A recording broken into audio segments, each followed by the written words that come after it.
Ini tanpa tambahan gula ya teman-teman sahabat tani, karena gulanya tadi nanti akan terbentuk dari karbohidrat yang terkandung di dalam air bekas cucian beras. Nanti sama bakteri peromba itu akan diubah menjadi glukosa atau fruktosa dan sukrosa ya, yang menjadi makanan bakteri itu sendiri ya. Jadi bakteri itu sendirilah yang menciptakan makanannya ya.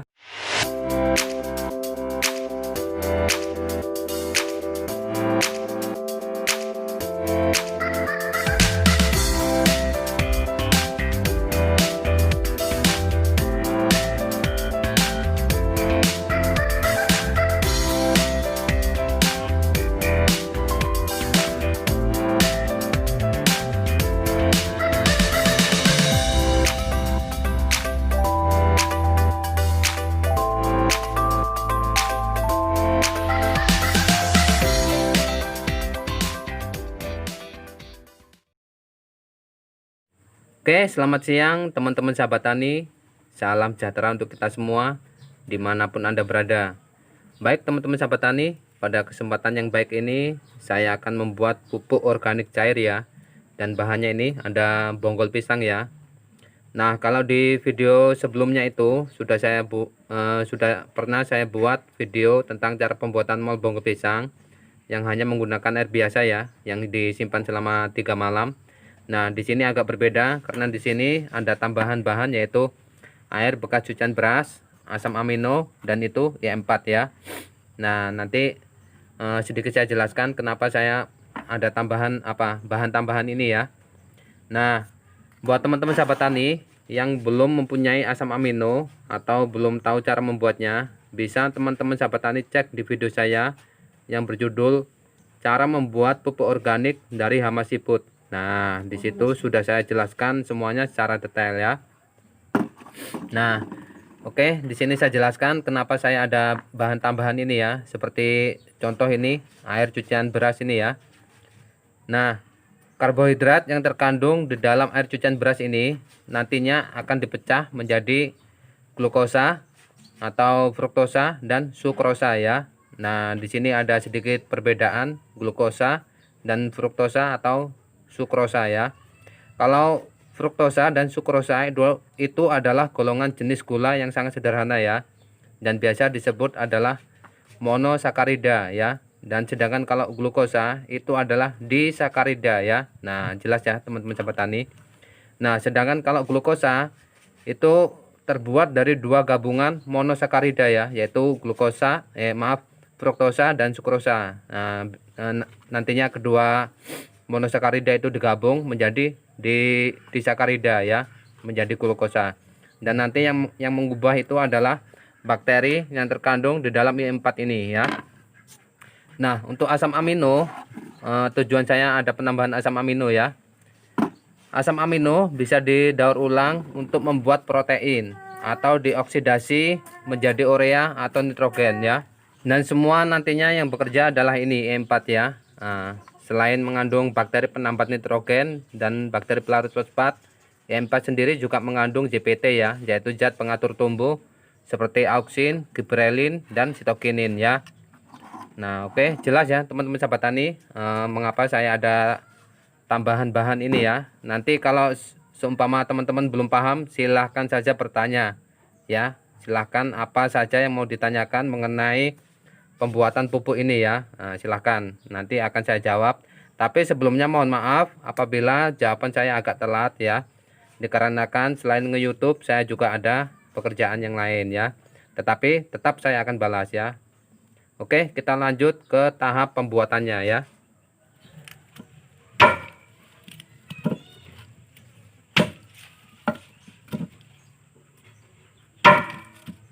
Baik teman-teman sahabat tani, di sini bonggol pisangnya sudah selesai saya cacah ya. Nah, dengan ukuran lebih kurang segini ya. Nah, dan nanti kalau ada akar-akar seperti ini itu ikutkan aja ya. Dan kalau ada tanahnya yang seperti ini yang menempel-nempel di akarnya itu juga ikutkan ya. Karena tanah di sekitar perakaran bonggol pisang ini juga mengandung bakteri baik bagi tanaman ya. Ini tanpa tambahan gula ya teman-teman sahabat tani, karena gulanya tadi nanti akan terbentuk dari karbohidrat yang terkandung di dalam air bekas cucian beras. nanti sama bakteri peromba itu akan diubah menjadi glukosa atau fruktosa dan sukrosa ya, yang menjadi makanan bakteri itu sendiri ya. Jadi bakteri itu sendirilah yang menciptakan makanannya ya.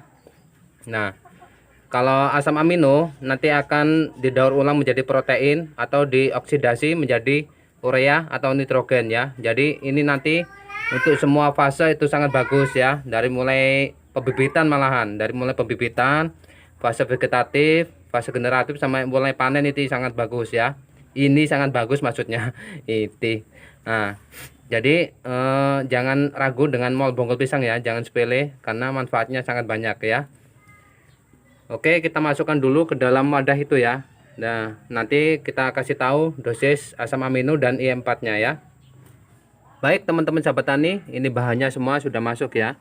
Nah, usahakan airnya agak penuh ya. Bila teman-teman sahabat tani mempunyai air bekas cucian beras cuma sedikit, bisa ditambahkan dengan air biasa ya. Kalau semua ini menggunakan air cucian beras itu malah lebih bagus ya. Tapi biasanya sih kita memasak itu airnya itu hasilnya itu cuman sedikit aja ya biasanya ya, terkecuali kita niat untuk mengumpulkan hari per hari baru kita membuatnya untuk bahan tambahan mol bonggol pisang ya, begitu ya. Nah, untuk dosis asam aminonya ini adalah gelas takar ukuran 40 cc ya, jadi kita kasih 80 cc, yaitu berarti 2 kali gelas takar ini ya. Oke, seperti ini contohnya.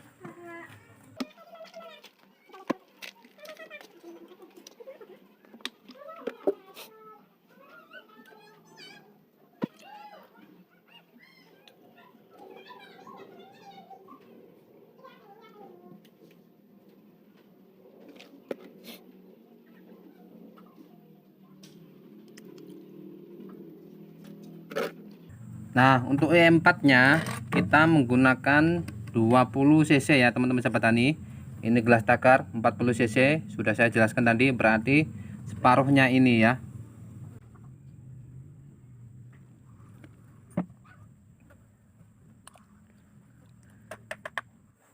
Nah, ini semua bahannya sudah masuk ya teman-teman sahabat tani. Nah, nanti setelah ini Anda aduk-aduk ya, agak lama malah lebih bagus supaya semua kandungan ini bisa larut di dalam air ini ya. Nah, setelah itu usahakan nanti penutupnya kalau ada sih kain yang berwarna hitam seperti ini ya teman-teman sahabat tani. Nah, coba saya kasih contoh dulu. Nah, contohnya seperti ini teman-teman sahabat tani, ditutup dengan kain yang berwarna hitam kalau ada ya. Kalau nggak ada kain biasa pun nggak masalah ya. Jadi nggak semuanya harus berwarna hitam ya, nanti dipikir orang mau ngelayat aja.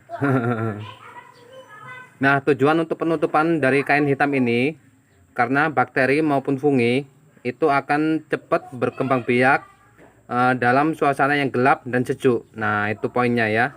Nah, buat teman-teman sahabat tani yang tidak mempunyai ini E4, tidak usah menambahkan ini juga tidak masalah ya, karena air cucian beras bonggol pisang itu juga membawa bakteri sendiri ya. Nah, jadi kalau nggak ada nggak usah dipaksakan ya. Akan tetapi kalau ada penambahan dari E4 ini malah lebih bagus, yaitu perombakan dari bahan organik itu akan lebih cepat lagi ya. Nah, ini asam amino nantinya akan dirombak menjadi protein atau dioksidasi menjadi nitrogen atau urea ya. Jadi untuk masa vegetatif juga bagus ya.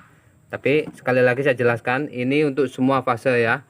Dan dosisnya untuk mulai pembibitan ya, ini pembibitan ya, penyemaian itu ya, itu dimulai dari dosis 1 cc sampai 4 cc paling banyak per liter air biasa ya. Nah, dispray.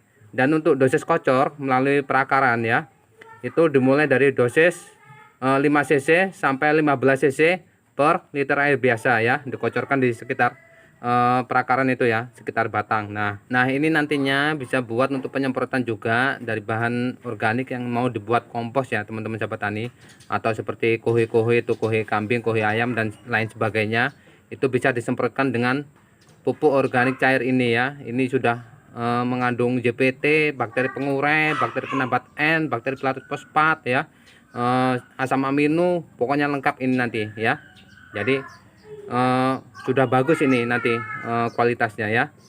Nah, untuk penyemprotan bahan organik yang mau dibuat kompos itu murni ya teman-teman sahabat tani, tidak ada penambahan air sedikit pun ya. Kalau teman-teman pengen irit biar nggak bikin bolak-balik, bisa ditambahkan air, tapi lebih efektif kalau nanti larutannya ini murni kita buat ya, untuk penyemprotan bahan organik yang mau dibuat kompos ya. Contohnya bila teman-teman sahabat tani mau menggunakan 1 liter atau 2 liter itu murni ya. Toh cara membuatnya juga gampang kok, bonggol pisang juga banyak ya, ngapain kita sayang-sayang, supaya nanti perombakan bahan organik itu lebih cepat ya. Jadi kita gunakan murni tanpa ada tambahan air. Tapi kalau teman-teman sahabat tani nggak mau bikin mol bonggol pisang berulang-ulang supaya agak irit ya, silahkan mau ditambahkan air ya. Nah ini tutupnya saya buka lagi teman-teman sahabat tani, sekedar buat contoh ya. Setelah ini kita simpan selama 3 malam ya, minimal 3 malam itu sudah bisa dipanen ya. Nanti indikasinya seperti ini contoh. Nah ini kan ada buih-buih ini ya, atau gelembung ya. Nah seperti ini, nanti semakin banyak nanti gelembung atau buih-buih ini yang ada di permukaan larutan ini, maka sudah dipastikan kandungan bakterinya semakin banyak ya.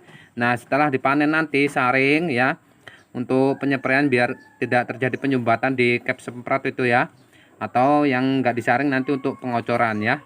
Nah setelah dipanen nanti 2-3 minggu sekali itu dikasih makan gula pasir atau gula merah ya.